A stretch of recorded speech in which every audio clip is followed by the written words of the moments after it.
Pemirsa, aksi tak terpuji dilakukan rombongan motor gede yang nekat masuk ke jalur roda 4 Surabadu, Bangkalan, Jawa Timur. Ya, sejumlah pengendara moge tersebut menerobos masuk ke jalur cepat yang tidak seharusnya dipergunakan oleh para pengendara motor.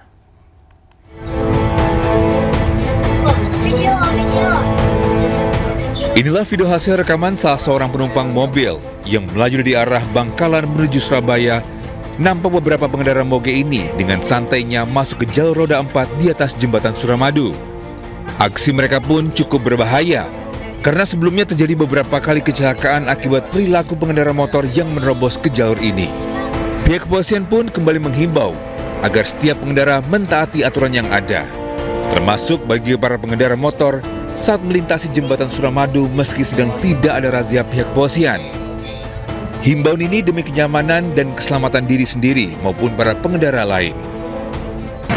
Tolong dipatuhi rambu-rambu kembali lagi tadi untuk menghindari hal yang kita tidak inginkan. Contohnya seperti kejadian kemarin. Petugas unit patroli Jalan Raya PJR Jatim 8 Suramadu yang menerima laporan ini pun masih menelusuri identitas rombongan moge tersebut. Dari Bangkalan, Madura, Taufik Syahrawi, iNews melaporkan. Direktorat Reserse Narkoba Polda Metro Jaya menangkap seorang bandar narkoba jaringan internasional di Jakarta Timur. Ratusan kilogram sabu disembunyikan pelaku di sebuah rumah yang disewa khusus sebagai gudang penyimpanan narkoba.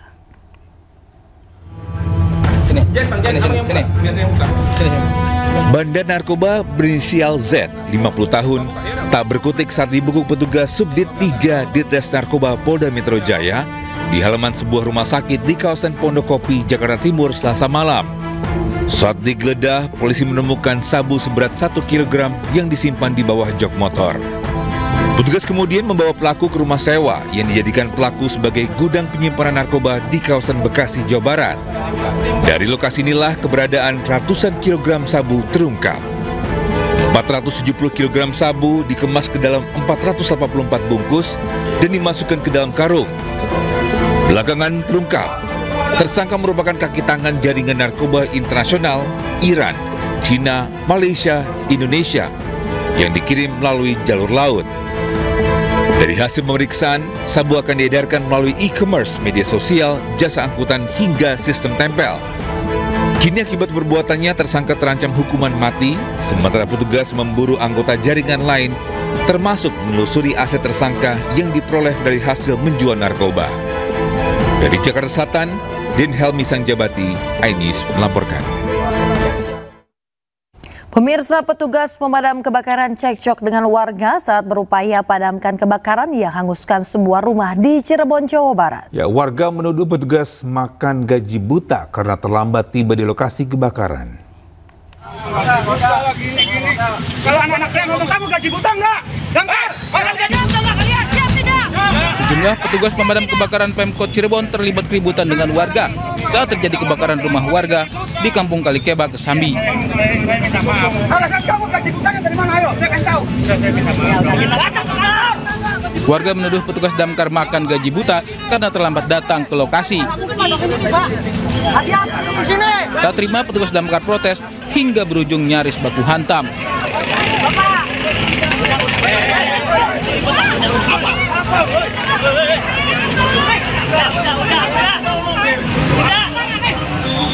Beruntung keributan tidak berlangsung lama. Tadi mungkin lebih ke emosional dari warga ya, yang memang kita harus buru-buru memadamkan, dan kita sebetulnya sudah tahu triknya karena memang resiko material yang terbakarnya kan sebetulnya nggak terlalu berbahaya karena baja ringan dan atapnya juga pakai seng. Selanjutnya juga kompartementasi, artinya jarak antara rumah dengan rumah itu tidak berhimpitan, tidak berdampingan, sehingga secara analisis oleh kita bahwa tidak mungkin merembet kemana-mana. Kita space, kita batasi perjalanan apinya sehingga kita bisa terpadamkan. Dalam insiden ini, satu rumah hangus terbakar, namun tidak ada korban jiwa. Api baru bisa dipadamkan 1 jam kemudian setelah 2 unit kendaraan pemadam kebakaran dikerahkan. Dari Cirebon, Jawa Barat, Miftahuddin, iNews melaporkan. Pemirsa, akibat dendam lama di masa sekolah, seorang karyawan menembaki rekan kerjanya di Bogor, Jawa Barat. Pelaku menggunakan airsoft gun hingga korban alami sejumlah luka di tubuhnya.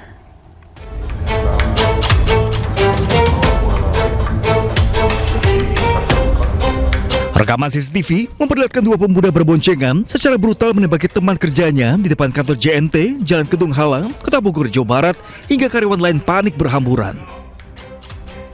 Akibatnya satu orang terluka setelah 15 kali tembakan brutal airsoft gun.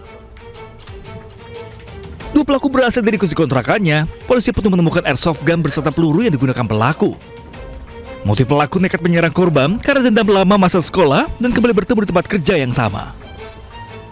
Korban dengan tersangka cekcok, gitu kan, kemudian cekcok karena sebelumnya pernah ada kejadian mereka sudah bermusuhan selama 10 tahun. Ketika pada saat itu mereka sekolah, gitu kan, antara TD dengan SMA PGRI out, gitu kan. Setelah itu mereka dendam, kemudian ketemu di tempat kerjanya di JNT, di tepatnya di Jalan Raya Gedung Halang, Bogor. Kemudian jam 22 tersangka mengambil airsoft gun ke rumahnya, kemudian kembali ke situ ke tempat pekerjaannya di JNT. Setelah itu langsung menembak ke kakinya, ke kaki ke korban. Setelah korban lari, kemudian langsung tersangka menembak sebanyak 15 kali secara brutal. Akibat perbuatannya, pelaku dijerat pasal berlapis dengan ancaman 5 tahun penjara. Dari Bogor, Jawa Barat, Ali Firmansyah, iNews melaporkan. Bisa petugas damkar mengevakuasi jenazah dari lantai 2 rumah yang berada di Jalan Panggasan 2, Kelapa Gading, Jakarta Utara. Jenazah sulit dibawa karena tangga rumah yang sempit hingga harus dievakuasi melalui balkon.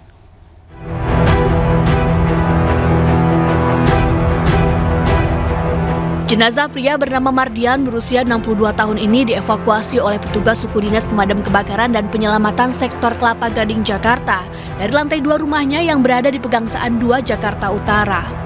Petugas mengevakuasi jenazah menggunakan tali dan tandu dari balkon rumah. Menurut petugas, awalnya keluarga mendiang meminta bantuan kepada damkar lantaran sulit mengevakuasi jenazah melalui tangga yang sempit. Dikarenakan aksesnya terlampau sempit,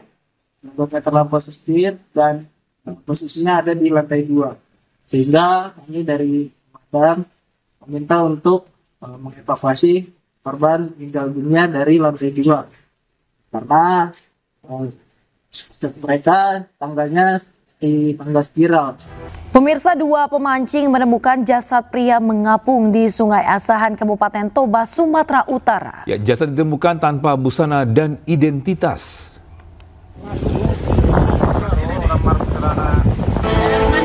Warga di Siantar, Tonga-Tonga, Kecamatan Siantar, Narumonda digegerkan dengan penemuan jasad pria yang mengapung di Sungai Asahan, Kabupaten Toba, Sumatera Utara. Jasad pertama kali ditemukan 2 pemancing yang menemukannya tanpa busana dan tanpa identitas. Warga sekitar langsung menghubungi pihak kepolisian. Polisi bergerak cepat dan jasad dievakuasi oleh tim Inavis. Tadi pagi di sini memancing 2 orang bapak-bapak. Awalnya orang itu memancing di pokok mangga itu. Nggak lama kemudian orang itu pindah ke jembatan. Ke jembatan ya. Terus? Nah, rupanya mayat itu mengapung. Orang itu menjerit. Nah, minta bantu. Tapi yang membantu nggak ada, orang masyarakat nggak ada di sini kan, begitu Pak. Akhirnya orang itu diambil kereta dari sini, parkir kereta orang itu di depan rumahku. Orang itu mencari masyarakat. Pihak kepolisian belum bersedia untuk dimintai keterangan karena masih menunggu hasil penyelidikan. Jasad kemudian dibawa ke RSUD Porsea untuk dilakukan otopsi. Pemirsa, kapal nelayan yang membawa 9 ABK tenggelam di perairan Karang Mardalena, Pulau Gelasa, Provinsi Bangka Belitung. 1 ABK ditemukan selamat, pemirsa, sementara 8 lainnya masih dalam pencarian tim SAR gabungan.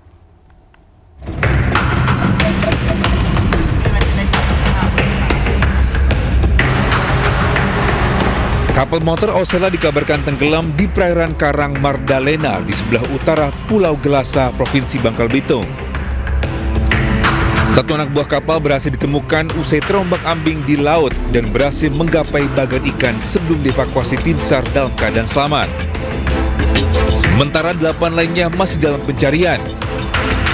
Dengan mengerahkan KN SAR karena Pangkal Pinang dan helikopter Polda Bangka Belitung, pencarian ke-8 korban hilang belum membuahkan hasil. Sebelumnya dikabarkan tenggelam kapal motor Osella dengan 9 ABK berangkat mencari ikan dari Pelabuhan Perikanan Tanjung Pandan, Belitung 14 Agustus 2025 lalu. Keesokan harinya, kapal pecah dihantam cuaca buruk dan membuat kapal tenggelam di perairan Mardalena sebelah utara Pulau Gelasa. Tim SAR gabungan berhasil mengevakuasi 1 orang atas nama Hamzah yang berhasil selamat di Bagan. Kemudian dievakuasi ke KSR karena selanjutnya nanti akan dievakuasi ke rumah sakit.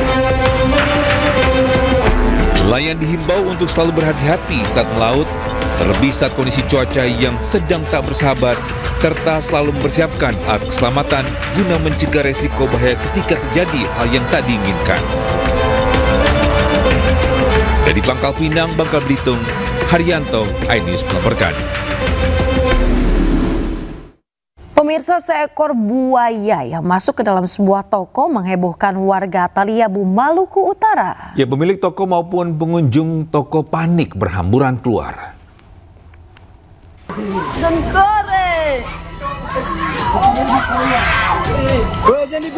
Seekor buaya tiba-tiba masuk ke dalam sebuah toko di Desa Wayo, Kabupaten Pulau Taliabu, Provinsi Maluku Utara. Hal ini pun membuat panik para pengunjung toko.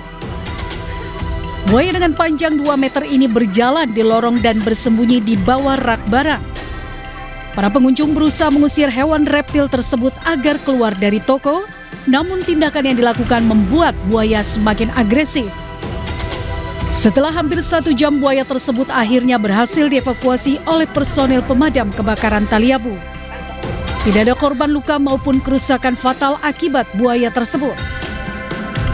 Fenomena buaya masuk pemukiman warga di Kabupaten Taliabu kerap terjadi belakangan ini. Selain karena hujan deras yang mengguyur Pulau Taliabu, hal ini diduga juga disebabkan perubahan fungsi lahan yang mengakibatkan kerusakan habitat buaya. Dari Pulau Taliabu, Maluku Utara, Ismail Sangaji, iNews melaporkan.